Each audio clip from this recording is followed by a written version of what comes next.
Hi everybody, it's Richard here and welcome to my third part and final part of my series on Nick Lowe. First part covered the Brinsley Schwarz years. Second part was the rock pile, and for this part I'm going to look at the years from 1982 to the present day. So we'll just go through some of the records that Nick released around that time. Mostly these are Nick Lowe records. They're not, unlike the last one where I showed an awful lot of things that he produced for other people, this is really Nick Lowe's solo stuff himself. Okay, so the first one in 1982 he released this. This is Nick the Knife. This is a really good strong album. This is his first post-rock pile album, although Terry Williams and Billy Bremner both play on this. There's no Dave Edmunds to be found. This features some great songs, like almost like a slowed down reggae version of Heart.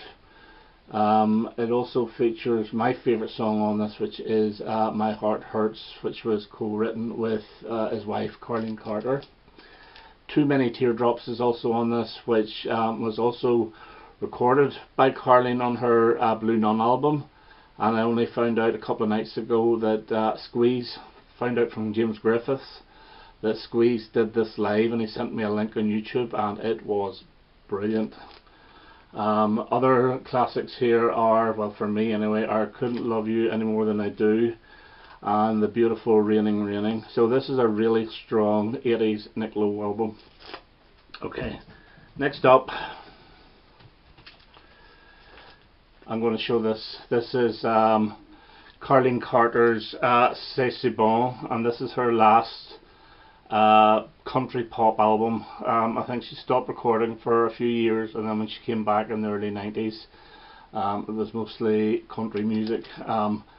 This has only really got one co-write with Nick Lowe on it, and that's the song Don't Give My Heart a Break, which incidentally features on wrong album, on this one here, which is Paul Carraig's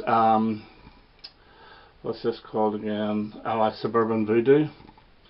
Now this is almost a little bit like the Dave Edmunds Paul Carraig, or Dave Edmunds Nick Lowe situation, where you know one would do one album and another would do another album and they were really the same band. This is Nick Lowe's band basically, and he actually co-writes about half a dozen songs off this. This is actually very good. The band was unofficially called Noise to Go, and he toured as Nick Lowe and Noise to Go, and yeah, this is good. This is from 1983, and around the same time he released, that's the wrong album again, I'm not doing too well tonight, this one here, which is let me see if I can get that in, The Abominable Showman, which also features the duet with Paul Carraig on Wish You Were Here, and a couple of songs co-written with Carleen herself. This here, it's not a bad album. It took me a brief while to actually appreciate this. I thought this was quite weak at the start, but it does have the songs like Raging Eyes, which has a bit of a nod to like Bruce Springsteen's more rocking type tracks.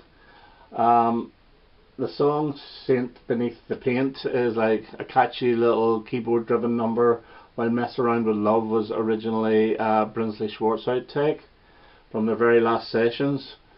But a couple of these songs I think are quite dated, like Chicken and Feathers and Time Wounds All Heals. It's not bad, it has grown on me, but it's probably down there as one of his weakest. So that's The Abominable Showman from 1983. Next up in 1984, and Noise to Go more or less become the cowboy outfit, and this is a very summery album, as is the next one, which I'll show. This features the minor hit single Half a Boy and Half a Man, which it's almost beach type music. There's like fairground style keyboard played by Paul Carrick. It's extremely catchy. I've read somewhere that some people call it Tex-Mex. Now I don't know what Tex-Mex is, so I can't really comment on that. But yeah, the highlights of this are God's Gift to Women, Half a Boy and Half a Man, the cover of Breakaway, and you get an instrumental Awesome, so there's like a little bit of surf type music in this as well. And the next year, 1984, this one here is very similar, although it's better. This is a better album. This is The Rose of England. This features a really beautiful version of Elvis Costello's Indoor Fireworks. He covers his own I Knew the Bride When She Used to Rock and Roll. I hope to God I'm right, is one of the catchiest songs he's ever written. And The Rose of England itself was covered by Graham Parker. So I'll stop there and show a few of the singles from those albums. The Burning single came from the Nick the Knife album, as did the double pack of My Heart Hurts.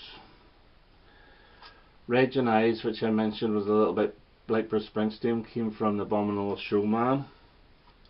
Half a Boy and Half a Man from the Cowboy Outfit, as did LAFS, Love at First Sight, and I Knew the Bride When She Used to Rock and Roll.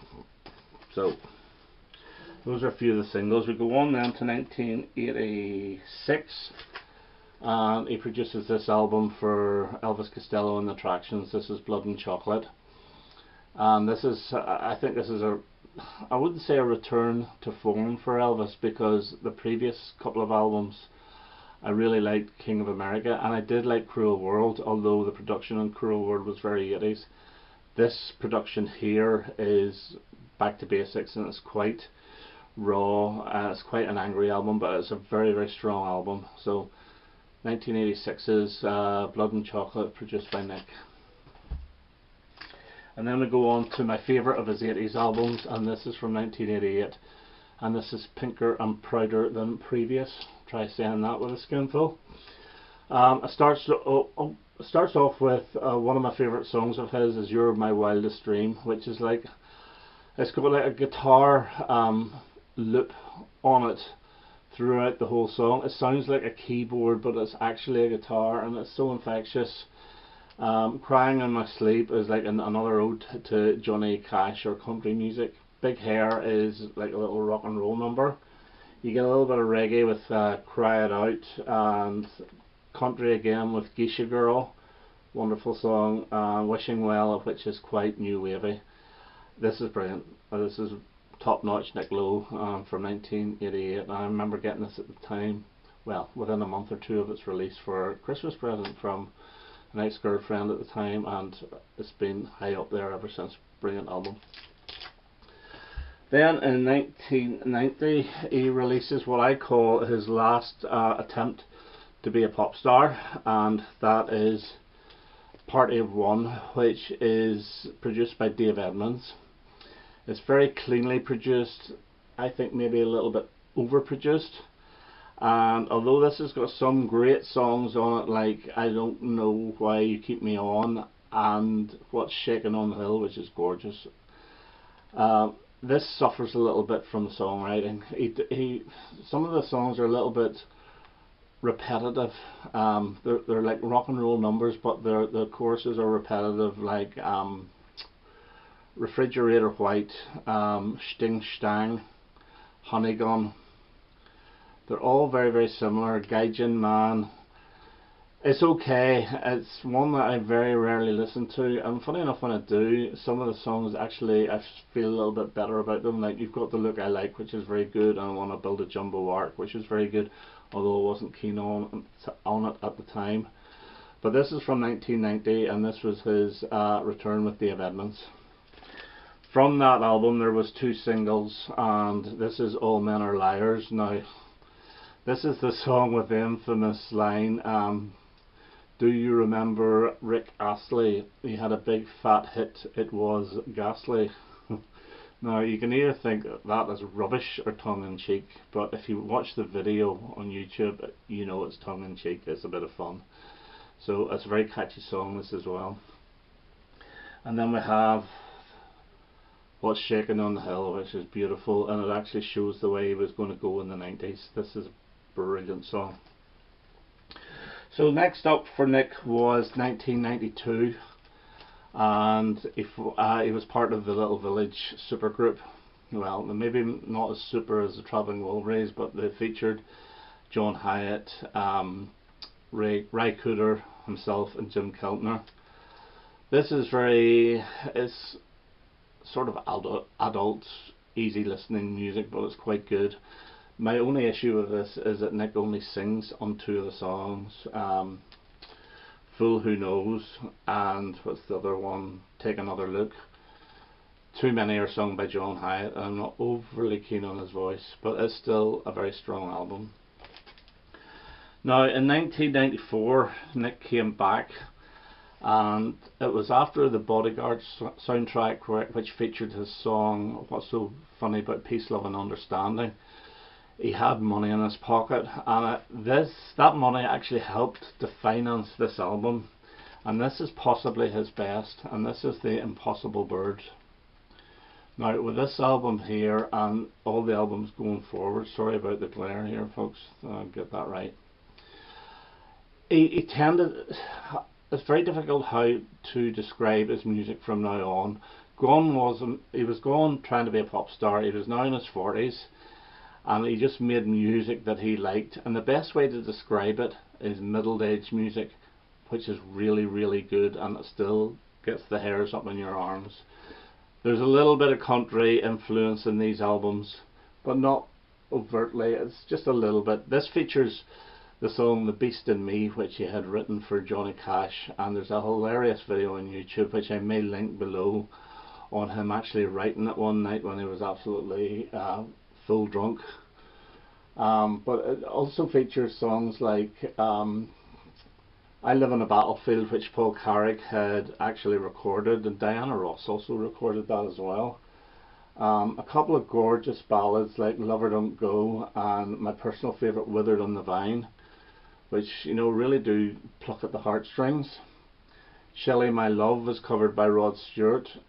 Where's My Everything has a nod to Johnny Cash himself. And the beautiful cover version that Elvis Presley did, True Love Travels on a Gravel Road, which is my favourite song off this, and it's my favourite cover version that he's ever done. This is an absolute brilliant album from 1994, and I remember getting this for Christmas actually on CD, along with Johnny Cash's American Recordings 1, which featured The Beast in Me also. And 3 years later, in 1997, or was it early 1998 actually, he released a follow-up, and this is Dig My Mood, and this is more of the same, and is nearly as good but not quite. You still have the Johnny Cash influenced songs like Man That I've Become, Faithless Lover, the opener is wonderful, Lonesome Reverie. If you don't sing that, you know, you haven't a musical bone in your body. And my favourite on this is High on a Hilltop. Excellent. Next up, in 2001, he releases The Convincer, and this takes things even slower. The opening track on this is Home Wrecker, which goes at a funeral pace, but it's wonderful. Lately I've Let Things Slide owes quite a bit to Chris Christopherson's Sunday Morning Coming Down, lyrically at least. Indian Queens, my favourite song off this, is not about Indian Queens, it's about a place. Let me see what else is on here. Has She Got a Friend is your obligatory country number, which is really, really good, and She's Got Soul is a wonderful song. This is a very highly acclaimed album. In fact, all his albums from 94 onwards, I remember reading reviews in Q magazine, and they all got at least 4 stars out of 5. You know, people were saying this is good. This is, as I said before, middle-aged music that's really, really good. Okay, next up, he released a live album in 2003, which was sessions from, well, concerts from The Impossible Bird and from The Convincer, but unfortunately I don't have that, and it's quite expensive to get now. But in 2007 he released this. See if I can get this in focus. Sorry, it's not very good, but this is, that's probably better there, At My Age, and this is more of the same. I don't have this on vinyl because it costs a fortune. But you know, again, as I say, it's more of the same. Things like Man in Love is great. I Trained Her to Love Me the lyrics are a little bit dubious, but they're quite witty. Not too long ago, great song, but my favourite song on this is the opener called A Better Man, which I think could have been sounded or recorded. Well, it couldn't have been, but it's like something Jim Reeves would have recorded. I know it doesn't sound too cool, but it's an absolutely fantastic song. I love it. So that's At My Age. And then in 2011 he releases this here, which is probably a second best of the 90s onwards, and this is The Old Magic. And he raises the pace a little bit, and this, and I mean a little bit, he rocks gently. This is great. Sensitive Man, please watch the video on YouTube for it. It's a fantastic video, it's a fantastic song. Spotlight Roses and House for Sale are both beautiful, beautiful ballads. Somebody Who Cares For Me is one of those little gentle keyboard driven songs, which is great. And you have a cover of The Poison Rose, the Elvis Costello song. Whenever this came out in 2011, I played this to death. I almost overplayed it, but thank God I stopped, because I never want to get sick of this album. And then in 2013 he releases a Christmas album. How uncool is that? Quality Street.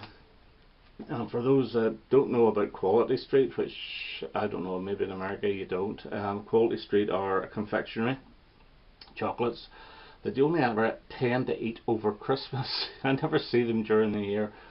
But this has got a couple of originals on it, like I Was Born in Bethlehem and The Wonderful Christmas at the Airport, which there's a very witty little animated video for that on YouTube. But he does some really good songs. He almost does like a ska reggae version of I Wish It Could Be Christmas Every Day, and likewise with Silent Night. Again, that's only played during the Christmas season, but it's a really good album, and although it's not my favourite Christmas album, that's always going to be Jim Reeves. This is quite far up there. I forgot to mention also, in 2011 he released a standalone single in America called Go Away Hound Dog, back with I've Changed My Wild Mind. This is okay, it's not great, there are two cover versions and it's not overly brilliantly recorded either, but it's worth having. And the last album is the Quality Holiday Review live with Lost Straitjackets, and basically this is just a live concerts of that Christmas album plus a couple of extras thrown in, like Raging Eyes, Sensitive Man, love it. I love the sound of breaking glass. So this is good fun, but again it's only a Christmas listen. So this, I think this was released a couple of years ago, 2015. Then last year he releases a double pack 7-inch single, Tokyo Bay, back with the song Crying Inside, which is a better song. But the second single of this features two cover versions. One is my favourite Cliff Richard song, which is Travelling Light, and the second song is the Dionne Warwick / Bee Gees Heartbreaker. And this is a good single. It's quite expensive though. Singles are dreadfully expensive these days, but this is good. And then this year, I've shown this already, he releases this 4-track EP called Love Starvation, which features trombone, Walk on Blue, Blue on Blue and Raincoat on the River. And the weird thing about this is the same songs but in a different order on each side, so it's either promoted as trombone or it's promoted as Love Starvation. Okay, so there's my Nick Lowe videos, and I hope you enjoyed those. This is one that I really did for myself because I love the guy. I think he's so underrated, and as if you watch the 3 videos, it shows exactly how much the man did, especially in the late 70s and early 80s. But his solo career from 82 onwards I think is brilliant. Okay, there's a couple of little blips here and there, but that's the same with everybody. But yeah, he's wonderful, wonderful artist, and 70 years old, and I hope he continues playing alive. I would love I forgot to mention actually, I saw him live in 2012 and it was brilliant in the Belfast Empire. It's only like a pub setting, but it was great. Loved every minute of it, and I really do hope that he can get another album out in the bag, out of the bag, because I think he's a fantastic songwriter. So anyway, that's it for me. I hope you enjoyed that, and I hope to be back soon with some vinyl finds or whatever. Okay, all the best now. Bye bye.